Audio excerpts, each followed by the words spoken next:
Now, we've already shown you that MirrorCam can help you when you're driving, but also it can help you when you're parked up as well. Let me set the scene.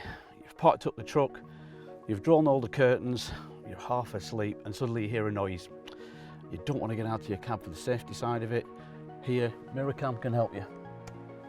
Press the button on, MirrorCam comes on for 2 minutes, and as you can see, it's excellent low light visibility.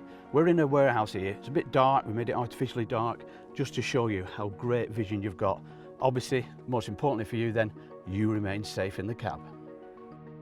On the subject of light levels, when you're in the driver's seat or when you're operating the truck, MirrorCam automatically adjusts for the ambient light levels, but you can override it. If you go into operation, then display and operation, scroll down then to screen brightness, then look for driver MirrorCam, and then you have a sliding scroll for making it darker or making it brighter.